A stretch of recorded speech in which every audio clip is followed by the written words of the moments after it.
اور نصارہ کے لیے یہی پیغام بھیجا کہ آپ سارے پچھلے انبیاء علیہ السلام کی ساری شریعتوں کو چھوڑ کر نبی کریم صلی اللہ علیہ وآلہ وسلم کی شریعت کی تابعداری کریں. زیادہ لوگوں نے انکار کیا. سب لوگوں کی ریاضتیں، رات کو جاگنا، اللہ کی آیات کو سن کے رونا، ان کے سارے اعمال اللہ تعالیٰ کی ذات نے غارت کر دیے صرف آقا پاک صلی اللہ علیہ وآلہ وسلم پر ایمان نہ لانے کی وجہ سے. یہ ہمارے سامنے ایک بہت بڑا جو ہے وہ ایک اللہ تعالیٰ کی ذات نے سبق رکھا ہوا ہے. اور اس کے علاوہ اگر ہم لوگ ریسرچ کریں، اگر ہم لوگ پڑھیں کہ جب تحویل کعبہ ہوئی، آقا پاک صلی اللہ علیہ وآلہ وسلم جو ہے قبلتین نماز ظہر ادا کر رہے تھے، دل میں خیال آیا کہ اے میرے مالک، یہودی بھی بیت المقدس کی جانب سجدہ کرتے ہیں اور ہم مسلمان بھی بیت المقدس کی جانب سجدہ کرتے ہیں، تو فرق کیا ہوا؟ اصل میں ہماری شریعت ابراہیمی ہے، ہم جس کے مطابق زندگی گزار رہے ہیں. زیادہ تر اپنے معاشرے کے اندر دیکھنے کو چیزیں ملتی ہیں. ہم کلمہ پڑھنے کے لحاظ سے تو مسلمان ہیں لیکن عملاً مسلمان نہیں ہیں. جس طرح جیسے تحویل کعبہ یہ قبلتین کا معاملہ تھا، اس میں کئی چیزیں ہمارے لیے اللہ تعالیٰ کی ذات نے رمز رکھی ہوئی تھی. اس میں سب سے پہلے کیا تھا؟ یہودی کیا کیا کرتے تھے؟ داڑھی بڑھاتے تھے اور مونچھیں بھی بڑی کر لیا کرتے تھے. آقا پاک صلی اللہ علیہ وآلہ وسلم نے مسلمانوں کو حکم دیا کہ آپ لوگوں نے یہودیوں کی تشبیہ نہیں لینی، آپ نے مونچھیں کتروانی ہے. اس کے بعد یہودی سر کے اوپر امامہ باندھا کرتے تھے لیکن نیچے ٹوپی نہیں رکھتے تھے. آقا پاک صلی اللہ علیہ وآلہ وسلم نے مسلمانوں کو ممانعت فرمائی کہ آپ نے صرف اکیلا سر کے اوپر کپڑا نہیں باندھنا، اس کے نیچے ٹوپی بھی رکھنی ہے. آپ نے یہودیوں کی شبیہ نہیں لینی. اسی طرح قبلتین کا معاملہ جب پیش آیا تو ابھی ظہر کی 2 رکعتیں پڑی تھی. جبرائیل علیہ السلام وحی لے کے اللہ کے نبی صلی اللہ علیہ وآلہ وسلم کی بارگاہ اقدس میں حاضر ہوئے. فرمایا یا رسول اللہ صلی اللہ علیہ وآلہ وسلم، آپ منہ پھیریں، آپ منہ پھیریں. آقا پاک صلی اللہ علیہ وآلہ وسلم نے قبلۃ اللہ کی جانب جو ہے وہ منہ پھیرا. تمام صحابہ اور وہ جو مستورات اس وقت نماز ادا کر رہی تھی قبلہ اول کے اندر، سب نے منہ پھیر دیا. اس کے اندر اللہ تعالیٰ کی ذات نے اتنی بڑی حکمت رکھی ہوئی تھی. اللہ نے فرمایا جن لوگوں نے میرے محبوب کے پیچھے منہ پھیرا سارے مومن، اور جنہوں نے میرے محبوب کے پیچھے منہ نہ پھیرا سارے منافق. اللہ نے قبلتین کا معاملہ اتنا بڑا ایک نقطہ رکھ دیا مسلمانوں کے لیے کہ اسلام قبول کرنے کے بعد جنہوں نے اپنی مرضی، اپنا عمل، اپنا نظریہ سامنے رکھا، اللہ تعالیٰ نے ان لوگوں کے لیے منافق کا لفظ استعمال کیا ہے. نظریہ صرف میرے آقا کا، کام صرف میرے آقا کا، ہر چیز میرے آقا کی. اور جنہوں نے میرے آقا صلی اللہ علیہ وآلہ وسلم کی طرف سے منہ پھیرا. اب کچھ مفکرین اس کے بارے میں لکھتے ہیں کہ سوچنے والی بات یہ ہے کہ ہم لوگ جب نماز ادا کر رہے ہوتے ہیں تو ہمارا چہرہ جو ہے وہ سجدے کی جانب ہوتا ہے، جدھر ہم نے سجدہ کرنا ہوتا ہے. تو اس وقت صحابہ کرام کس جانب دیکھ رہے تھے؟ جب 2 رکعتیں پڑھی گئیں، تیسری رکعت میں چہرہ پھیر دیا گیا. ایک بہت بڑی رمز جو ہے اللہ تعالیٰ کی ذات نے اس قبلتین واقعے کے اندر رکھ دی. لیکن اللہ نے قرآن میں پھر یہی فرما دیا عقل والوں کے لیے نشانی ہے، بے عقلوں کے لیے کوئی نشانی نہیں ہے. اور جس نے جو بھی حاصل کیا ہے آقا پاک صلی اللہ علیہ وآلہ وسلم کی نظریے کے اندر، آپ کی اتباع کے اندر حاصل کیا ہے. میں چند معروضات پیش کر رہا ہوں.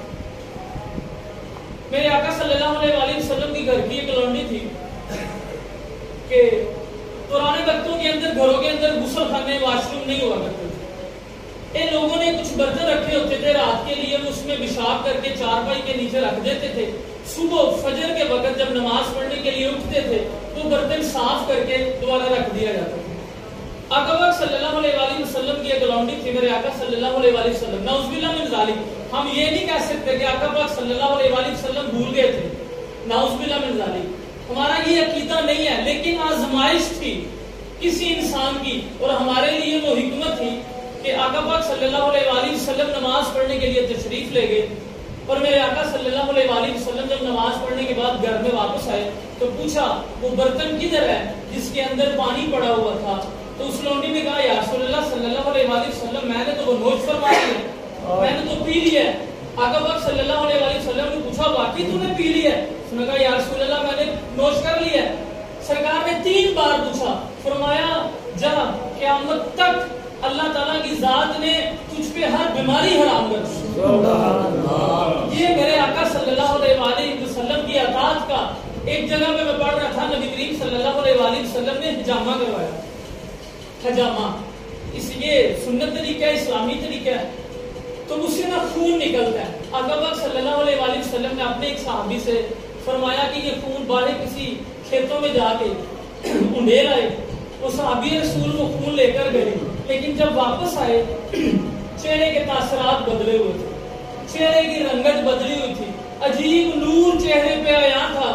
میرے آقا پاک صلی اللہ علیہ وآلہ وسلم نے پوچھا اے صحابی رسول خون انڈیل آئے ہیں؟ فرمایا یا رسول اللہ صلی اللہ علیہ وآلہ وسلم عشق نے گوارا نہیں کیا، محبوب کا خون ہو اور زمین پہ ڈالو۔ یا رسول اللہ میں نے پی لیا۔ واقعی تو نے خون پی لیا ہے؟ فرمایا یا رسول اللہ میں نے خون پی لیا ہے۔ پھر آقا صلی اللہ علیہ وآلہ وسلم نے فرمایا جا قیامت تک اللہ تعالیٰ کی ذات نے تیرے اوپر جہنم کی آگ کو حرام کر دی۔ اللہ اکبر۔ ظاہراً خون پینا حرام ہے، پیشاب پینا حرام ہے، لیکن جب محبوب کی باری آتی ہے اللہ تعالیٰ سب زاویے بدل دیتا ہے، سب چیزیں تبدیل کر دیتا ہے۔ لیکن جب اس کے محبوب کی باری آتی ہے تو جن لوگوں نے آقا پاک صلی اللہ علیہ وآلہ وسلم کی زندگی کے مطابق کم از کم دنیا میں رہتے ہوئے ہم کچھ نہ کر سکیں، لیکن نبی کریم صلی اللہ علیہ وآلہ وسلم کی شبیہ ضرور رکھ لینی چاہیے۔ ہمیشہ لوگ ایک دوسرے کو دیکھ کر، اکثر بڑے علماء کرام جو ہے وہ اس بارے میں تشبیہ دیا کرتے تھے، بارات جا رہی ہو، ایک نے ہار پہنا ہو، کلا پہنا ہو، تو لوگوں کو بتانا نہیں پڑتا کہ دولہا جا رہا ہے، لوگوں کو خود ہی پتہ چل جاتا ہے۔ لوگوں نے چارپائی اٹھائی ہو، اوپر ایک میت بھی پڑی ہو، اور اعلان نہیں کرنا پڑتا کہ جناب جنازہ جا رہا ہے، لوگ دیکھ کر ہی محسوس کر جاتے ہیں کہ جنازہ جا رہا ہے۔ تو انسان کی کم از کم شبیہ ایسی ہونی چاہیے کہ لوگوں کو بتانا نہ پڑے کہ محمد عربی کا غلام ہے، لوگ آپ کو دیکھ کے، آپ کی کردار کو دیکھ کے۔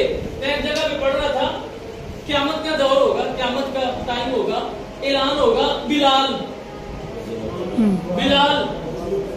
ایک سائیڈ میں آ جائیں، تو کتنے زیادہ لوگ جو ہیں وہ ایک سائیڈ میں ہو جائیں گے۔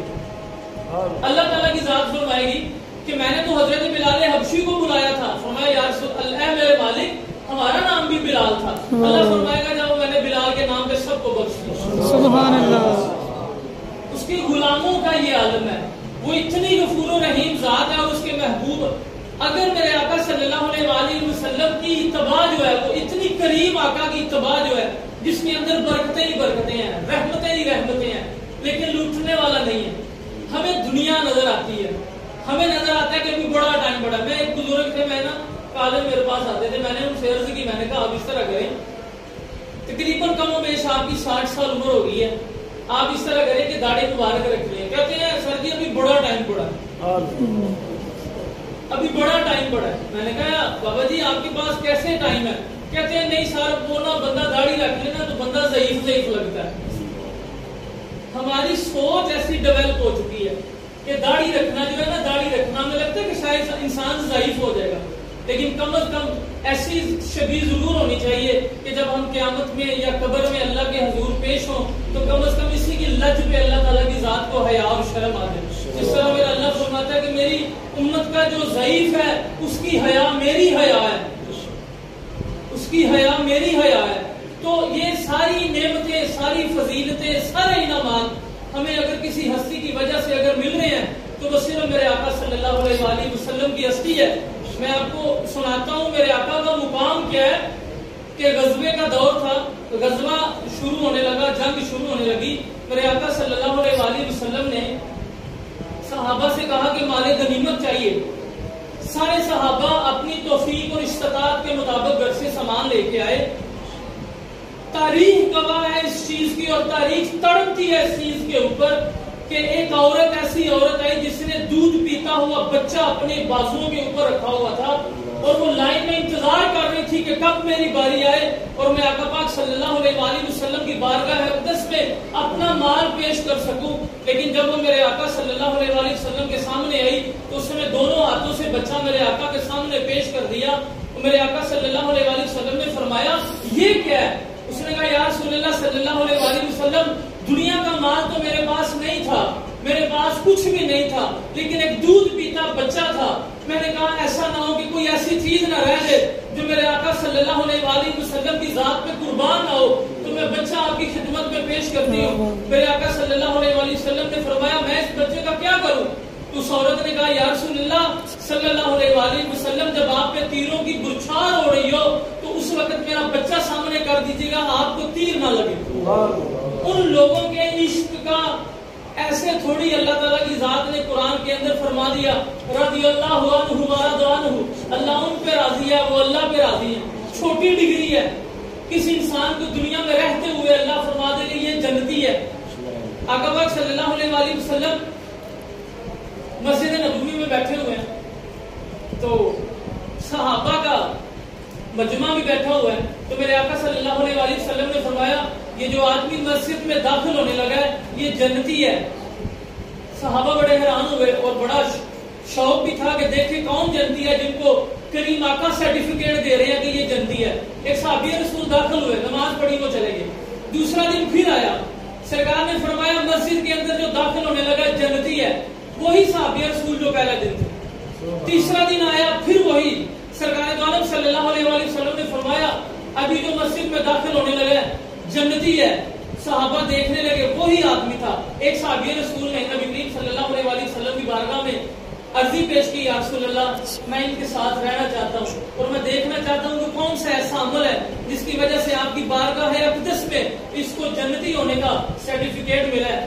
نبی کریم صلی اللہ علیہ وآلہ وسلم نے صحابی رسول کو بلایا اور بلا کے کہا کہ یہ آپ کے مہمان بننا چاہتے ہیں. فرمایا جی یا رسول اللہ میں قربان, میں حاضر.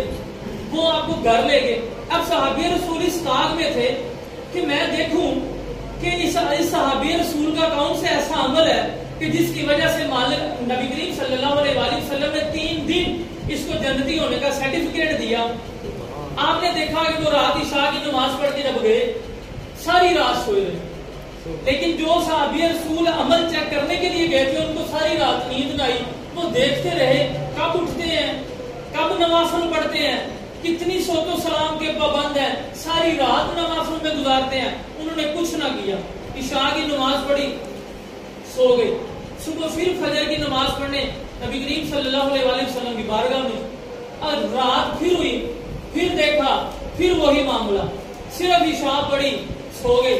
صحابی رسول بڑے حیران کہ یار میں اس کا خاص عمل دیکھنے آیا تھا, ہو سکتا ہے اس رات یہ وہ عمل کریں, تھکاوٹ ہوئی ہو, یاد نہ رہا ہو, نیند کا غلبہ ہو, 100 معاملات ہیں.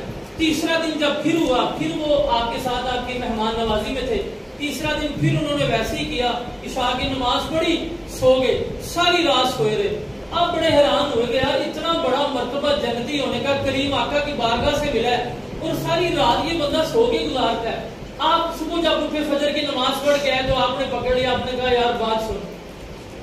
تو 3 دن مسجد میں داخل ہوا تھا. 3 دن مسجد میں داخل ہونے کے بعد نبی کریم صلی اللہ علیہ وآلہ وسلم نے تیری حاضری پہ 3 بار یہ فرمایا تھا کہ جنتی آ رہا ہے, داخل جنتی ہو رہا ہے, جنتی داخل ہو رہا ہے. فرمایا کون سا ایسا عمل ہے جس کی وجہ سے اتنی بڑی بشارت کریم آقا کی بارگاہ سے ملی ہے, تو ساری رات سوتا رہتا ہے. 5 نمازیں ہم بھی پڑھتے ہیں, تو بھی پڑھتا ہے, خاص عمل کون سا ہے؟ وہ صحابی رسول فرماتے ہیں اے مہمان, اے اللہ کے نبی کے صحابی, کوئی خاص عمل تو نہیں ہے پر ایک عمل ضرور ہے. جب بھی میں کسی کی گاڑی دیکھتا ہوں, جب بھی کسی کا مکان دیکھتا ہوں, جب بھی کسی کے پاس کوئی نعمت دیکھتا ہوں, میں دعا کرتا ہوں یار اللہ اس سے زیادہ تجھے عطا کرے, اللہ اس سے زیادہ تجھے عطا کرے. نعمت دیکھتا ہوں کہتا ہوں اللہ اس سے بڑی نعمت اللہ تجھے عطا کرے. اس کے علاوہ یہی سب سے بڑی بیماری آج ہمارے معاشرے کے اندر ہمارے اندر ہے. ہمارے اندر حسد پیوست کر چکا ہے, ہمارے خون کے اندر پیوست کر چکا ہے. کسی کی گاڑی ہمیں برداشت نہیں, کسی کی خوشی ہمیں برداشت نہیں, کسی کا گھر ہمیں برداشت نہیں, کسی کی کامیابی ہمیں برداشت نہیں, اور پھر ہم کہتے ہیں بار بار اس چیز کا گلا اور شکایتیں کرتے ہیں, ہماری دعائیں قبول نہیں ہوتی. ہماری رزق میں کمی ہے, اتنا زیادہ ہمارے گھر میں رزق آتا ہے, ہمیں سمجھ نہیں لگتی جاتا کدھر ہے. یہی معاملات ہیں. اگر ہم لوگ دین کے ساتھ ٹچ رہیں, دین کو پڑھیں, آقا پاک صلی اللہ علیہ وآلہ وسلم کی زندگی کا مطالعہ کریں, تو پھر ہمیں جا کے محسوس ہوگا کہ ہم لوگوں کے اندر کون سی ایسی کمیاں ہیں جن کے اسلام ہونے کے باوجود ہم لوگوں نے جن کو اپنی زندگی کے اوپر لاگو نہیں کیا گیا.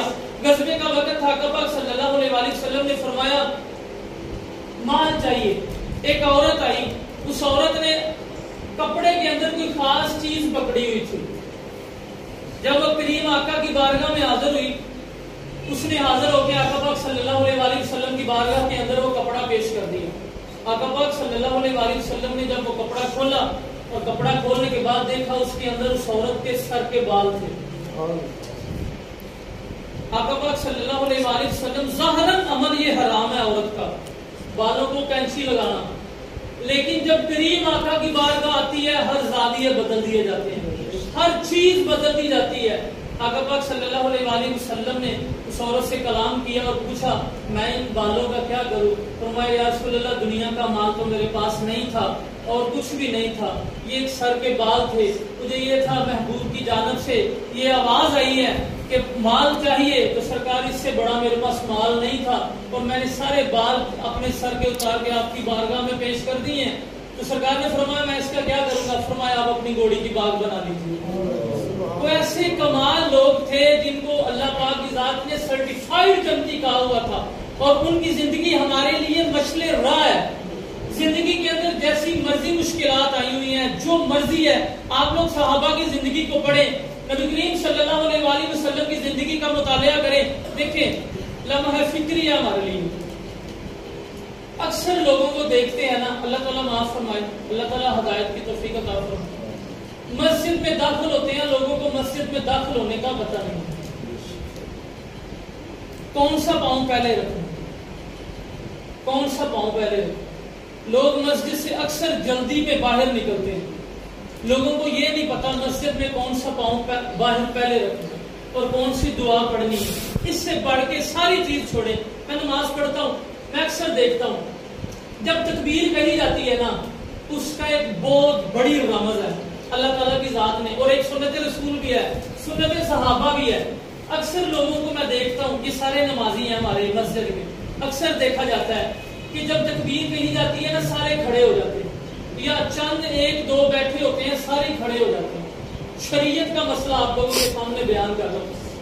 اب پہلی 3 تکبیریں بیٹھ کے سننے کی حکم تھا اور سنت صحابہ تھی.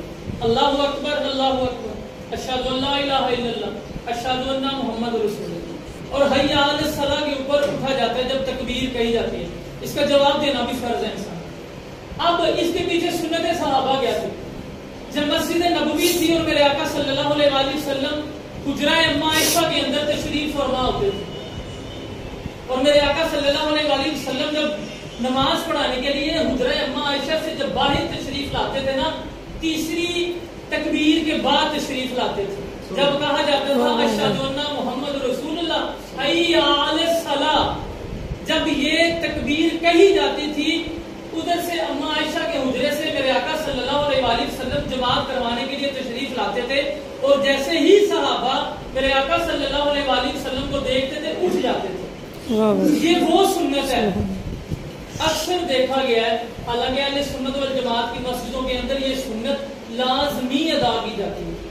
زیادہ تر لوگ اس سنت کے تارک ہو چکے ہیں, اور اب تو اپنی مسجدوں کے اندر بھی ہمیں یہ, اس کی وجہ کیا ہے, ہم نے صرف شعر سنے, ہم نے صرف اچھے اچھے واقعات سنے, ہم نے دین نہ سیکھا, نبی کریم صلی اللہ علیہ وآلہ وسلم کی چھوٹی چھوٹی سنتیں نہ سیکھی. حالانکہ اتنی بڑی سنتیں صاحب ہے.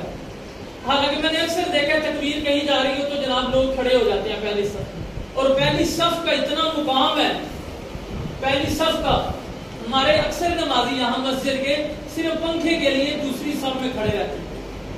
آقا پاک صلی اللہ علیہ وآلہ وسلم کا فرمان ہے, اگر مومنوں کو, مسلمانوں کو اس چیز کے بارے میں پتہ چل جائے پہلی صف میں کھڑے ہو کر نماز پڑھنے کا کتنا اجر ہے, تو آپس میں قرآن اندازی کیا کریں, پرچیاں ڈالا کریں.